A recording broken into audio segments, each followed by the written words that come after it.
मुश्किलें दिल के इरादे आजमाती है, मुश्किलें दिल के इरादे आजमाती हैं और स्वप्न का पर्दा निगाहों से हटाती हैं। हौसला मत हार, हौसला मत हार, गिरकर है मुसाफिर, अरे ठोकरें इंसान को चलना सिखाती हैं। किसी ने मुझसे पूछा कि इतनी मेहनत क्यों करते हो? मैंने उससे कहा कि जिसने मेरी किस्मत लिखी है, अधूरी लिखी है, आजकल मैं उसी को पूरा करने में लगा हूँ। एक बहुत ही महत्वपूर्ण कंटेंट और सुनहरे सफ़र पे ले आए हैं हम आपको।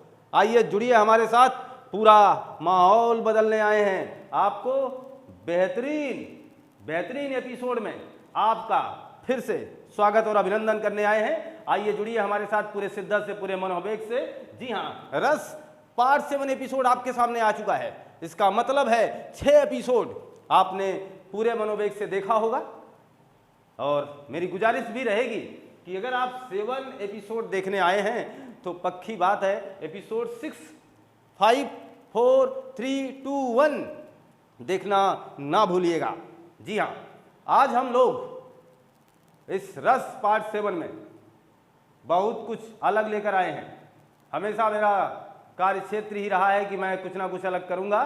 तो आइए जोड़ते हैं हम आपको, जहां तमाम रसों की जानकारी हम लोग ले चुके हैं। आज इसी क्रम में 7वां रस आपके सामने आ चुका है। 6 रसों की जानकारी हम लोगों के पास आ चुकी है और आज हम इस कंटेंट का यानी इस एपिसोड की शुरुआत भयानक रस से करने वाले हैं। खुद ही अद्भुत है। तो मैंने आपसे कहा है कि भयानक होगी बातें और एग्जाम के दृष्टिकोण से हम इतनी ज़्यादा अपने आप को मैच्योर बनाएंगे कि एग्जामिनर भी हमसे अब कतरा जाएंगे। भयानक रस की बात करें तो आज तक जो सिलसिला आपने अपने माथे पर बना रखा था, आज तक जो आपने नोटबुक अपनी बना रखी है या किसी किताब को देख करके आपने जो आज तक समीकरण बनाया है, सबको मिथक साबित करूंगा और सबसे अलग एक नायाब तरीका देने वाला हूं। जरा ध्यान दीजिएगा। तो भयानक रस की बात करें हम, जो अद्भुत है अपने नाम से ही जाना जाएगा। भयानक भयानक भयानक, ओह क्या अलग चीज है भयानक। भयानक का मतलब हुआ, इसका स्थायी भाव समझिएगा, आपके दिल में जग जाएगा अस्थाई भाव। अस्थाई भाव इसका क्या है? हू बहु एग्जामिनर पहला प्रश्न आपसे यही कर जाएंगे। अस्थाई भाव है इसका क्या? भय। भय का मतलब डर, भय का मतलब डर। ये है इस रस का अस्थाई भाव। आप डरते कब कब हैं? आप जब जब डरेंगे तब तब भयानक रस होगा। अद्भुत ही है।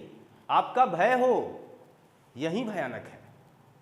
जैसे कहने का तात्पर्य यह हुआ कि आप किसी मर्डर यानी हत्या को देख लो तो डर जाओगे। आप किसी एक्सीडेंटल स्थान पर पहुंचे, देख करके एक्सीडेंट हुआ रहे तो आप उसे देख करके डर जाते होंगे। आप ऐसी बहुत ही भयानक स्थिति को देख करके डर जाते होंगे। आज भी कितने लोग हॉरर मूवी को देख करके थम जाते होंगे। ये जो आपका डर है, जिस परिपाटी में आया हुआ है, यही है आपका भयानक। आज भी सर्प को देखकर हम चौंक जाते हैं। आज भी तमाम प्रकार की ऐसी विभिन्न प्रकार की कुरीतियां तथा विभिन्न प्रकार के अन्य कार्य क्षेत्र पर जब हम अपने कार्य दायित्व का संपादन कर रहे होते हैं, अचानक हमारे बगल से कोई बाइक गुजर जाती है तो हम डर जाते हैं। अचानक हमारी खिड़की रात के 12 बजे हवा से खुल जाती है तो हम डर जाते हैं। अचानक हमारा पल्लू सरक जाए तो हम डर जाएंगे। अचानक आपकी आंखों में लालिमा आ जाए और रात के 1 बज रहे हो तो आपकी बच्ची भी आपसे डर जाएगी। इसका मतलब है भयानक रस कई परिस्थितियों में अपने आप को ढाला हुआ है। इसका मतलब हुआ भयानक रस जितना इसका नाम है उससे कहीं ज़्यादा अलौकिक है। जी हाँ, मैं एक कवि का नाम लूँगा, भानुदत्त। भानुदत्त जी से मैं शुरुआत करूँगा इस भयानक रस की। भानुदत्त ने एक पुस्तक लिखी है जिसका नाम है राजतरंगिणी। राजतरंगिणी, उस पुस्तक का नाम क्या है? राजतरंगिणी।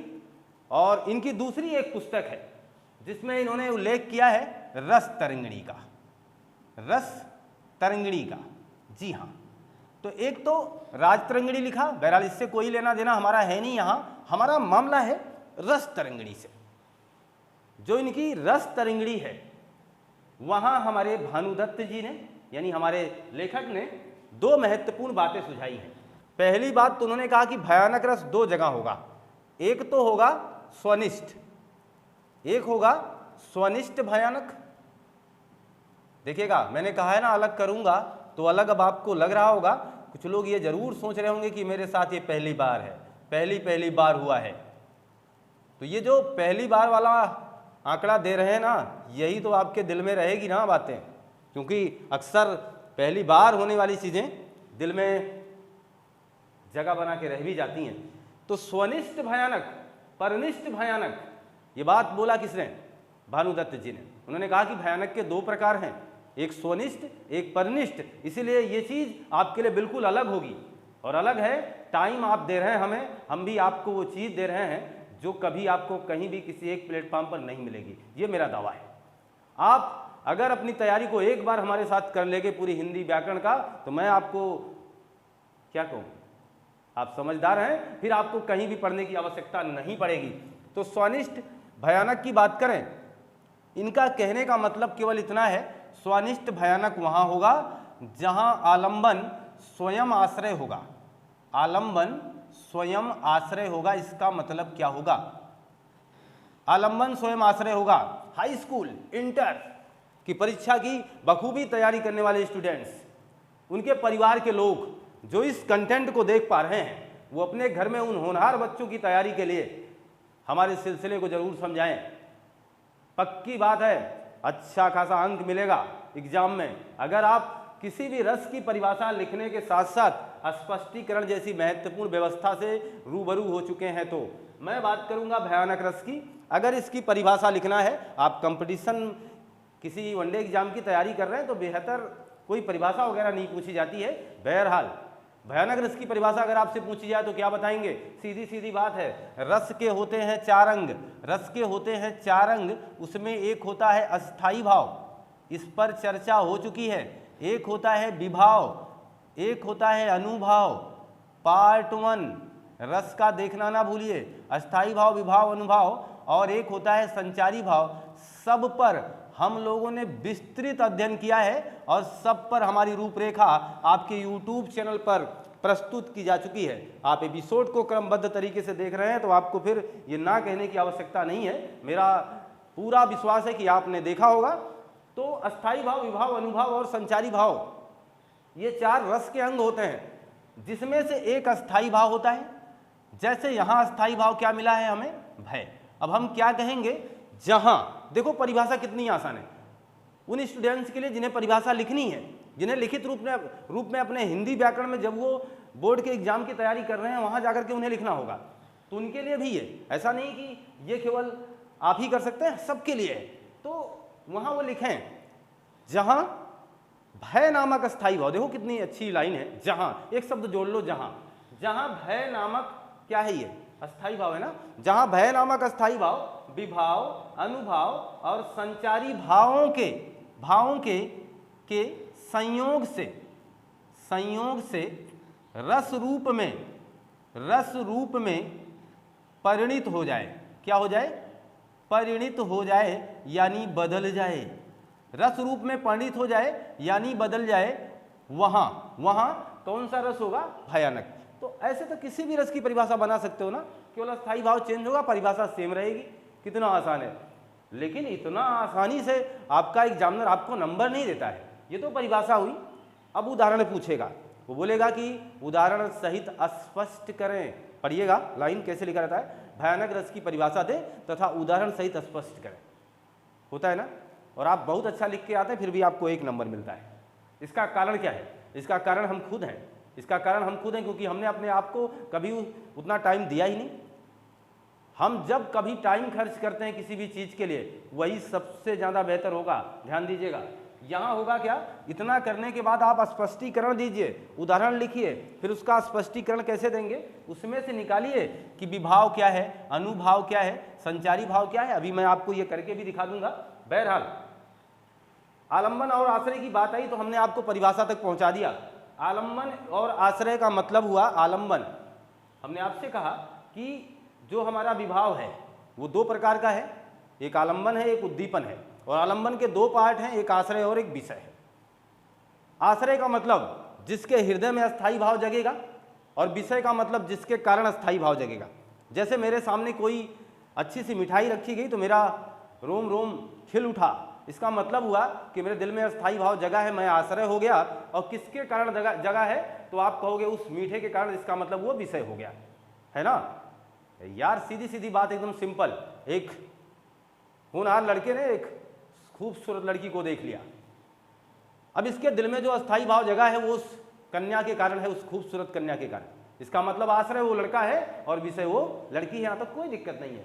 यहाँ बात यह है, इनका कहने का मतलब हुआ जब कोई जिम्मेदार ना हो, आप स्वयं जिम्मेदार हो, यहाँ कोई विषय आएगा ही नहीं, यानी आप खुद से भयभीत हैं। जैसे हम बैठे हुए हैं, किसी सोच में पड़े हुए हैं, और घर पर बैठे हुए फिर ये सोच रहे हैं भला पता नहीं यार आगे वाली ज़िंदगी कैसी होगी, पता नहीं कैसे हम आगे का निर्वहन कर पाएंगे। है तो हम दुख में, लेकिन बहुत डरे हुए हैं, है ना बात। तो डर दुख में भी है और डर भय में भी है। भय इस बात का है कि अब आगे मेरा क्या होगा, भय इस बात का है अगर मुझे सर्विस नहीं मिली तो मेरा आगे वाला फ्यूचर कैसा होगा। भय इस बात का है कि जिन्होंने मुझसे अपेक्षा लगाई हुई है, जिनकी नजरें हम पर टिकी हुई हैं, जिन्होंने इरादा बना रखा है, उनका क्या होगा। भय इस बात का है, भय इस बात का नहीं कि मैं कहाँ हूं, भय इस बात का है कि मैं क्या करूंगा। तो ये जो भय है वह आश्रय स्वयं ले रहा है, उसके सामने कोई विषय नहीं रखना पड़ा है, कोई विषय नहीं आया है। क्लियर है बात ना। यहाँ देखिएगा, स्वनिष्ठ भयानक का मतलब आलंबन स्वयं आश्रय होगा, आलंबन स्वयं आश्रय होगा। जिन्हें ये पहली बार मुखातिब हो रहे हैं हमारे पार्ट में, तो प्लीज आप पार्ट 1 देखें।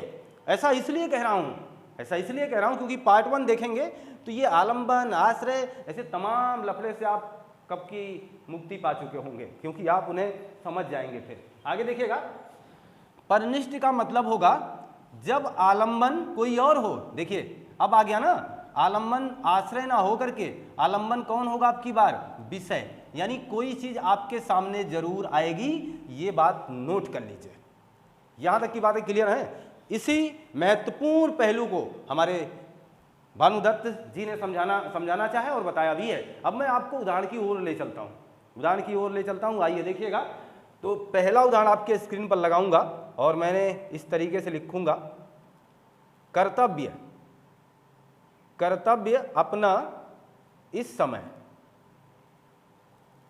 अपना इस समय होता न मुझको ज्ञात, यानी मुझे अपना कर्तव्य इस समय मालूम नहीं पड़ पा रहा है। ये मैंने कहा ना, एक कोई व्यक्ति अपने घर पर बैठ कर के ये चिंतन कर रहा है कि मेरा क्या कर्तव्य है, अब मैं क्या करूंगा इस भयानक सी दुनिया में। मेरा रोल बहुत छोटा है और मैं कैसे इस सांचे में आऊँगा, जैसे आप कर रहे हैं। अपनी तैयारी को क्यों कर रहे हैं, ये सोच करके कि मैं भी इस समाज की लाइन से कहीं बहुत दूर ना चला जाऊँ। समाज की कड़ी से हमें जुड़ना है, इस समाज के साथ हमें चल करके अपने आप को मेंटेन करना है। इसका मतलब है वही है, देखना, कर्तव्य अपना इस समय होता ना मुझको ज्ञात। आगे देखिएगा, यही सोचकर जल रहा मेरा हृदय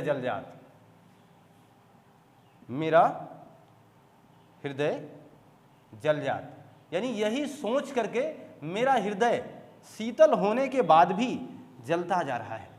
यही सोचकर मैं जल रहा हूं, यानी मैं डर में हूं, सहम चुका हूं, मेरा हृदय वो बेचैनी महसूस कर रहा है। समझ आ रही मेरी बात ना।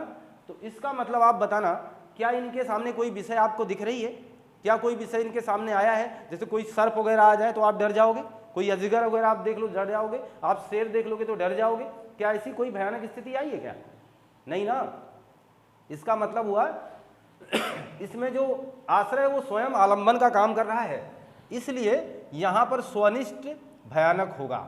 क्लियर है ना, मेरी बातों को आप समझ चुके होंगे। मैं अब बात करूं अन्य भी उदाहरणों की। उदाहरण मेरे पास काफ़ी रहते भी हैं और मैं चाहता भी रहें जिससे आप भी समूचा ज्ञान धारण कर सकें। बिरह बिहारिन जिंदगी, बिरह बिहारिन जिंदगी क्या हमसे भी कुछ बोलेगी। बिहा बिहारिन जिंदगी क्या हमसे भी कुछ बोलेगी, कुछ बोलेगी। क्या कभी हमारे जीवन में, क्या कभी हमारे जीवन में भी खुशियों के रंग को घोलेगी, खुशियों के रंग को घोलेगी। लीजिएगा, पेशकश अद्भुत है, कहीं भी खोज डालिएगा पंक्ति नहीं मिलेगी। बिरह बिहारिन जिंदगी क्या हमसे भी कुछ बोलेगी, क्या हमारे जीवन में भी खुशियों के रंग को घोलेगी। ये सोच रहा है कभी, ये सोच रहा है कि इस बिरह कष्ट से भरी हुई जिंदगी, क्या कभी तुम भी मुझसे कुछ कहोगी, क्या मेरी भी जिंदगी में कभी खुशी आएगा। इस बात से भयभीत है, डरा है, सहमा है लेखक। शायद ऐसा ना हो, ऐसी परिकल्पना सजा के बैठा है कि मुझसे शायद अब कुछ होगा नहीं, ऐसी सोच बनाए बैठा है। और ये जो भय है, ये भय स्वनिष्ठ भयानक का उदाहरण है। ये अद्भुत पेशकश आपके लिए है, ये सारा समागम आपके लिए है। इसलिए मैंने कहा अलग करने आए हैं और अलग करके जाएंगे। समय आपका होगा और सारा दायित्व हम निभाएंगे। जी हाँ, ये स्वनिष्ठ के उदाहरण हैं। अगर हम परनिष्ठ की बात करें, स्वनिष्ठ के हो गए, तो अब आप परनिष्ठ का देखिएगा। परनिष्ठ के उदाहरण क्या होंगे, अब देखिएगा, उसमें तमाम जो होंगे वो सब आपके सामने होंगे। मैं एक फेमस लिख दे रहा हूँ। एक और अजगर लखी, एक और अजगर लखी, और एक और मृगराज, एक और मृगराज, बिकल बटोही बीच में, बिकल बटोही बीच में, गिरिया मूर्छा खाए,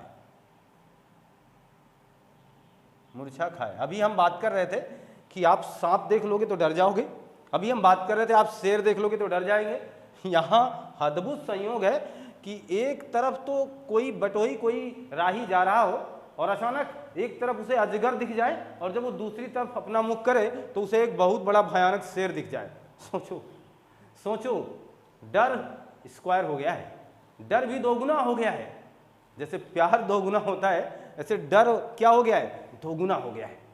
और ऐसी अवस्था में जब टेम्परेचर हाई हो गया है तो मूर्छा तो आनी ही थी, ये डर जाएंगे, बेचारे गिर जाएंगे। और ऐसे भय को आप भयानक रस में ले जाएंगे, लेकिन उसे स्वनिष्ठ ना कह करके परनिष्ठ कह जाएंगे, क्योंकि यहाँ पर विषय मिला है। वो डराने वाले लोग आ गए हैं, अजगर महाशय और मृगराज जी आ गए हैं। मृगराज का मतलब शेर, मृगों का राजा, तो वो आ गया है। इसकी वजह से ये सारा काम हो चुका है। क्लियर है ना। अन्य उदाहरण से भी आपको जोड़ता हूं मैं, देखिएगा। जयशंकर प्रसाद जी ने एक लाइन लिखी है कि उधर गरजती सिंधु लहरिया, सिंधु लहरिया, कुटिल काल के जालों सी, कुटिल काल के जालों सी। ये जो पंक्ति आप देखेंगे ना, चली आ रही फन फैलाए, चली आ रही फेन उगलते, फेन उगलते, फन फैलाए जालों सी, फन फैलाए जालों सी। यानी बहुत ही खतरनाक मंजर है ये कि उधर गरजती सिंधु लहरिया और कुटिल काल के जालों सी, यानी भयानक स्थिति, भयानक रूप देख करके। अच्छा छोड़ो इस पंक्ति का भाव समझ जाओ।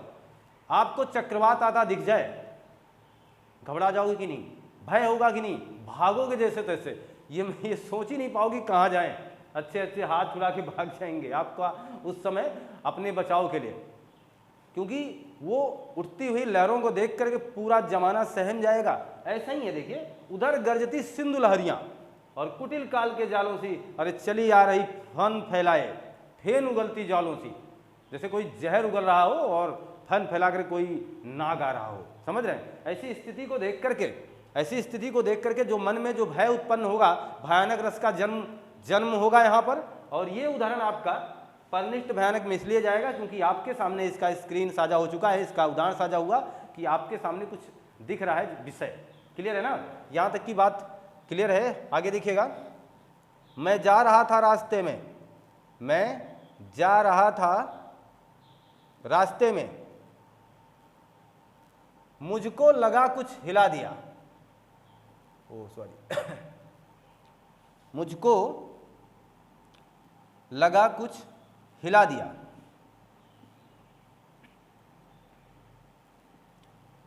एक अधूरी छाया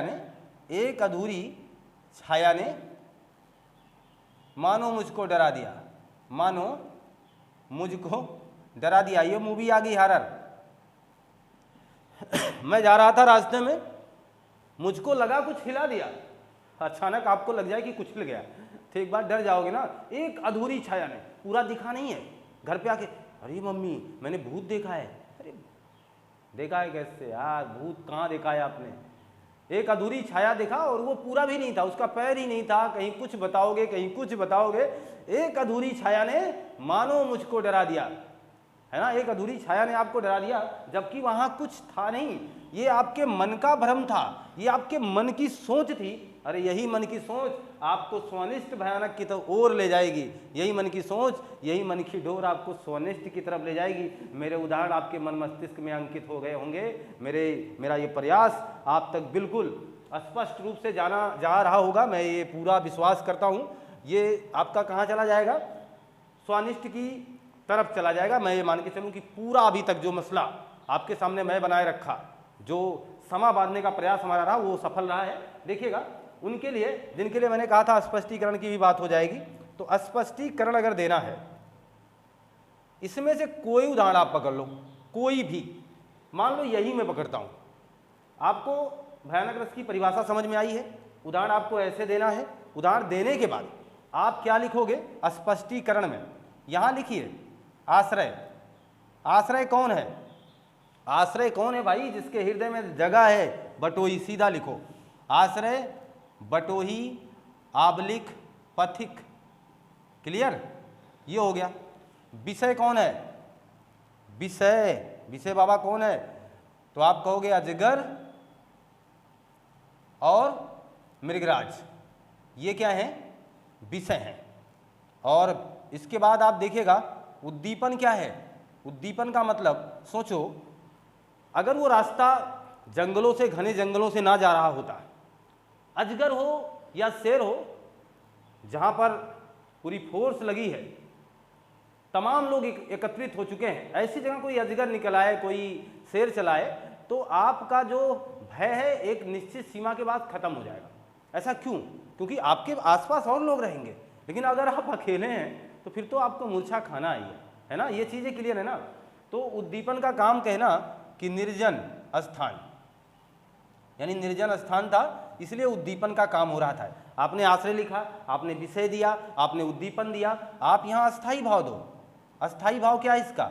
अस्थाई भाव आपके सामने है भय। और फिर से आप लिखो रस कौन सा है? भयानक। हमारी बातें आप समझ पा रहे हैं? ये हुआ ना। इतनी बातें हो जाने के बाद आप इसका अनुभाव भी लिख सकते हैं। अनुभाव दो प्रकार का होता है। अनुभाव लिखिए, एक होता है सात्विक और एक होता है कायिक। सात्विक का मतलब जब आप अजगर को देखोगे तो आपके शरीर में क्या क्या परिवर्तन होंगे? आपके रोंगटे खड़े हो जाएंगे। तो लिखना इसमें सात्विक में रोंगटे खड़े हो जाना, आपकी आंखों का बड़ा हो जाना, आपके माथे पर पसीना आ जाना, ये सब क्या है? सात्विक है।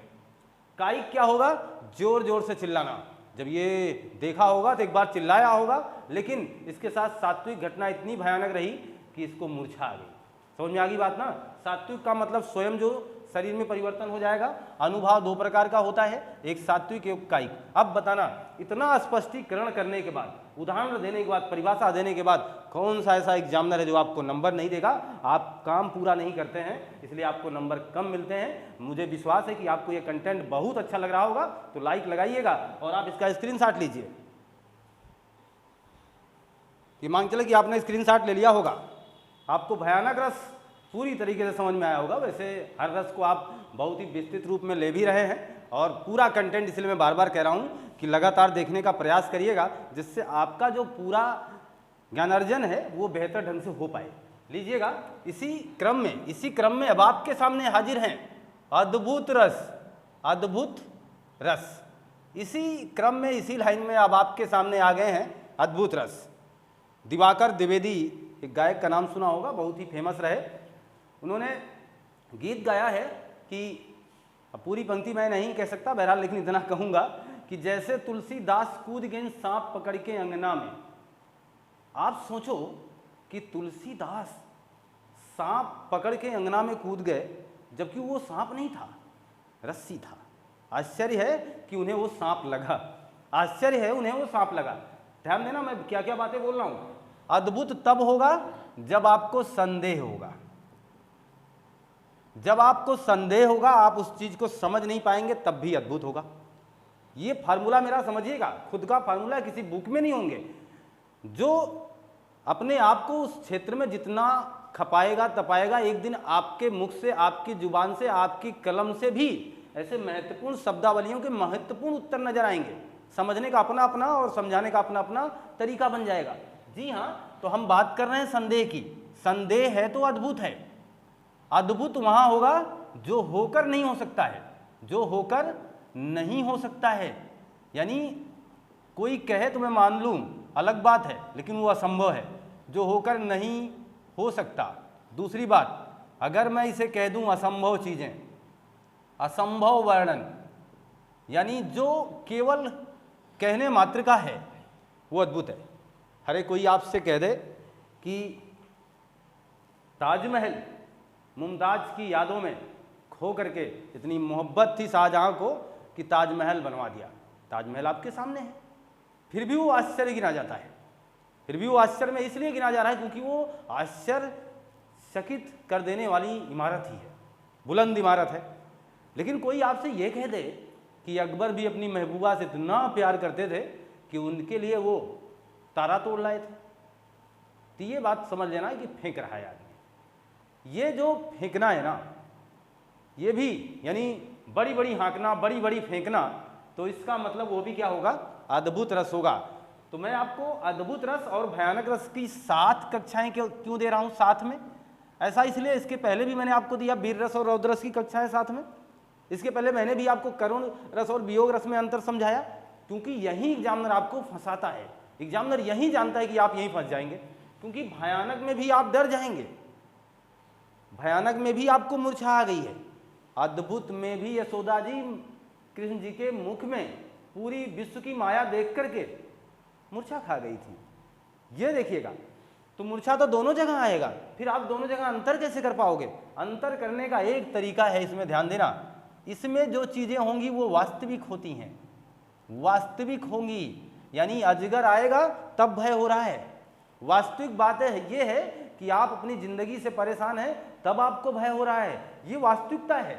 आपके सामने आपका एग्जाम आने वाला है, आप उस एग्जाम से डरे हुए हैं, ये आपका भय है और ये वास्तविक है, होना भी चाहिए और होकर भी रहेगा। वास्तविक है नहीं? वास्तविक है ना? तो दोनों में इतनी बातें याद रखना। भयानक का जो भय है वो वास्तविक भय है। इसका मतलब इसके साथ जो भी चीजें हैं वो वास्तविक हैं, परंतु अद्भुत रस जो है ये वास्तविक नहीं है।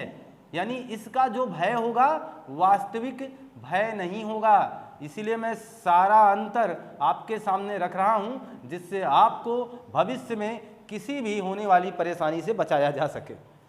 ये हमारा उद्देश्य है। मैं इसका पोस्टमार्टम कर रहा हूं, किसका? अद्भुत रस का और भयानक रस का, पूरी तरीके से अलग अंदाज, कभी गलत ना होने वाला समीकरण दे रहे हैं हम आपको। आपका लाइक, शेयर और सब्सक्राइब तो बनता ही बनता है, ये काम आप करें। अगर ये क्लास, ये कंटेंट आपको अच्छे लग रहे हैं, हमारे दायित्व निर्वहन की प्रक्रिया बेहतर चल रही है, आप हमसे जुड़े रहें, हंसते और मुस्कुराते रहें। लीजिएगा, पेशकश अलग है और मैं यहाँ उदाहरण भी लिख रहा हूँ। उदाहरण क्या है? और कुछ लोग अभी इस बात की चर्चा जरूर बना रहे होंगे कि सर ने इसका अस्थायी भाव नहीं बताया है। जी हाँ, बता दें। अगर हाई स्कूल इंटर के विद्यार्थी हमारी इस कक्षा का आकलन कर रहे हैं तो कृपया वो जरूर समझें, अस्थायी भाव यहाँ क्या होगा? अस्थायी भाव इसका होगा विस्मय। विस्मय यानी विस्मित कर दे, चीजें आपको आश्चर्यचकित कर दे। विस्मय या आश्चर्य इसका अस्थायी भाव होगा। परिभाषा आपको पुनः उसी समीकरण पर तरफ ले जाएगा। जब विस्मय नामक अस्थायी भाव विभाव, अनुभाव और संचारी भावों के संयोग से रस रूप में परिणित हो जाता है, वहां पर अद्भुत रस होता है। स्पष्टीकरण ठीक उसी तरीके से साझा करिएगा। पहला एपिसोड जरूर देख लीजिएगा, इससे आपको कंफर्म हो जाएगा कि हम किसी भी पंक्ति से आश्रय, विषय और का अनुभाव कैसे निकाला करते हैं, क्लियर हो जाएंगे। स्पष्टीकरण वही चीजें लिखी जाती हैं, देखिएगा। तो हम यहाँ लिखेंगे बिनु पग चले सुने बिनु काना। बिनु पग चले सुने बिनु काना,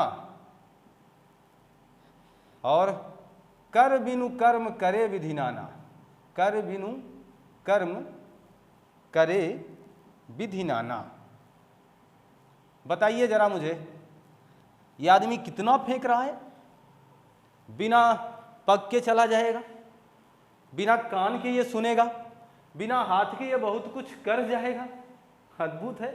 हमसे तो हाथ पैर समूचे होने के बाद भी कुछ कुछ होता है, और इनसे महाशय से बहुत कुछ होता है। फेंक रहे कि नहीं फेंक रहे हैं? बिनु पग चले, कोई बिना पैर के चलेगा? बताना कैसे? फिर कह रहे हैं सुने, चलो ये तो मान लें कुछ कर लिया आपने। सुने बिनु काना, बगैर कान के कैसे सुनोगे आप? चलो ये भी हो गया। कर बिनु कर्म, हाथ के बगैर तमाम कर्म को संपादित कर रहा है। इसका मतलब ये बड़ी बड़ी हाँक रहा है। ऐसी स्थिति को देख करके, ऐसी मनोदशा को देख करके आपका दिल आश्चर्यचकित हो जाएगा। किसी ऐसे व्यक्ति को देख लो अगर आप, जिसके हाथ ना हो और वो कार्य कर रहा हो। आपने देखा भी है, विकलांग लोग ऐसे बहुत से कार्यों का संपादन आपके सामने कर देते हैं कि आपको आश्चर्यचकित होना ही पड़ता है। अंधे व्यक्ति जो जिनकी इन खुदा ने, भगवान ने आंखें नहीं दी है या छीन ली है, ऐसे व्यक्ति क्रिकेट खेलते हैं और देख करके आश्चर्य होता है कि कितना बेहतर खेलते हैं। कैसे हमारे ब्रेल लिपि शिक्षा के माध्यम से कैसे उन अधूरे बच्चों को पूरा ज्ञान मिलता है, ये देख करके आपको आश्चर्य होता होगा। इसीलिए मैं कह रहा हूं कि अगर ये कोई काम करेंगे और मतलब काम करेंगे नहीं, करे विधि नाना, नाना प्रकार के काम, विभिन्न प्रकार के काम को संपादित कर रहे हैं, इसका मतलब इस अद्भुत संयोग को जो भी देखेगा उसे आश्चर्य हो जाएगा। हमारी बात आप तक पहुंच गई, आपके दिल के दरवाजे पर दस्तक दे गई होगी। हम अब बात करें रामायण की पंक्ति, हनुमान के पूंछ में लगन न पाई आग, अतिशोक्ति अलंकार। हनुमान के पूंछ में लगन न पाई आग, अतिशयोक्ति अलंकार इसे कहते हैं। बढ़ा चढ़ा के फेंको और सगरी लंका जल गई और गए निशाचर भाग। सोचो यार, हद हो गई। ये तो सुना था कि हनुमान के पूंछ में आग लगी थी, हनुमान जी ने पूरी लंका जला दिया था। और अब बात क्या हो रही कि हनुमान के पूंछ में लगन न पाई आग, यानी आग लगी ही नहीं और सगरी लंका जल गई। ये कैसे हो सकता है? और अगर ऐसा हुआ तो आश्चर्यचकित हो जाएंगे हम। इसीलिए ध्यान दीजिएगा, पंक्ति आपको ठीक उसी दिशा में ले जाएगी। हनुमान के पूंछ में लगन न पाई आग, हनुमान के पूंछ में लगन न पाई आग, लगन न पाई आग, और सगरी लंका जर गई, सगरी लंका जर गई। गए निशाचर भाग, निशाचर मतलब रात्रि को चरने वाले यानी राजशर। गए निशाचर भाग। लीजिए, अच्छे उदाहरणों का समागम लाए हैं हम आपसे।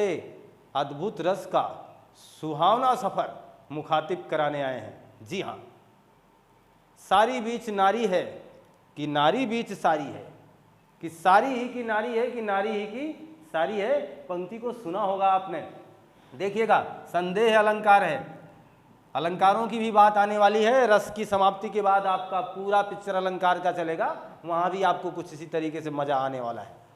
वहां भी बिल्कुल अद्भुत नायाब पेशकश होगी पूरी हिंदी की।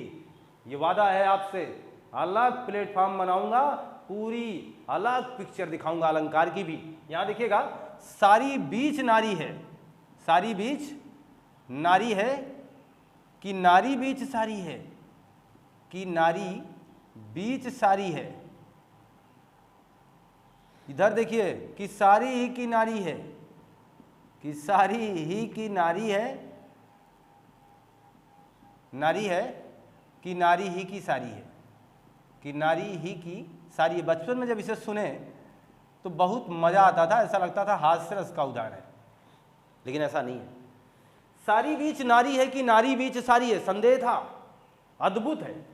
जिसने देखा ये मंजर दुर्योधन ने, जिसने देखा उस महाभारत के बैठे उस विशाल महासभा में, जिसने ये नज़ारा देखा होगा, सोचो जरा, हम तो थे नहीं, लेकिन आप भी सोच लीजिए इस बात को कि जिसने ये मंजर देखा होगा वो कैसे कैसे अपने आप को संभाला होगा। सोचिए जरा कि सारी बीच नारी है कि नारी बीच सारी है, कि सारी ही की नारी है कि नारी ही की सारी है। पता ही नहीं चल पा रहा है कि सारी के बीच नारी है। जब भगवान श्री कृष्ण जी ने साड़ी बढ़ाना शुरू कर दिया था, उस कहानी को आप जान रहे हैं, वही है मसला कि सारी बीच नारी है कि सारी के बीच में नारी है, कि नारी के बीच में सारी है, या सारी ही की नारी है, सारी नारी है कि नारी ही की सारी है। सारी एक अद्भुत विचारधारा थी, इसलिए इसे अद्भुत में रखेंगे। आगे देखिएगा, हम बात करें तो हम लोग देख चुके हैं कि बिनु पक्ष चला, हनुमान जी की बातें सारी, वो फिर एक जो उदाहरण मैंने शुरू में बोला था इसको भी आपके सामने रखें। देखिए यशोदा शिशु के मुख में, शिशु के मुख में सकल विश्व की माया, सकल विश्व की माया। देख यशोदा शिशु के मुख में सकल विश्व की माया, क्षण भर में वह बनी अचेतन, वह बनी अचेतन, हिल न सकी कोमल काया, हिल न सकी कोमल काया। लीजिएगा, यशोदा मैया जी ने भगवान श्री कृष्ण जी का मुख खुलवाया था। आपको पता, वो मिट्टी खा रहे थे और उनका मुख जब वो खुलवाती हैं तो उनको पूरा ब्रह्मांड उसमें दिखता है। और ये देख करके यशोदा माँ ही क्या, कोई भी माँ आश्चर्यचकित हो जाएगी और आश्चर्य का कहते नहीं डबल डोज लग जाएगा। और ऐसा होने पर उन्हें मूर्छा आ गया। इसलिए मैंने कहा ये मूर्छा अलग है, और यहाँ जो आपने अजगर को देख करके आपको मूर्छा आई थी वो अलग थी।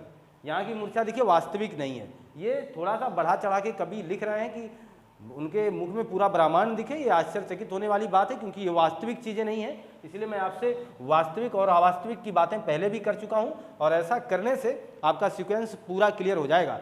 मुझे पूरा विश्वास है कि आपको ये चीज़ें अब आपके समझ में आ चुकी होंगी। अगर ऐसा हो गया है तो आपको स्क्रीनशॉट तो लेना ही लेना है, ले लीजिए। तो अब ये मान लेते हैं कि हमारे जो कंटेंट आपको लगातार मेरी मेहनत, ये जो मेरी कोशिशें हैं, ये आपको भाव विभोर कर रही होंगी। मेरी मेहनत आपकी सफलता है, आपकी मेहनत मेरी सफलता, एक दूसरे पर निर्भर हैं हम लोग, और चलते हैं उस ओर। लगातार हम लोग अपने पर्याय को बनाए रखेंगे, लगातार हम अपनी कोशिश को जारी रखेंगे।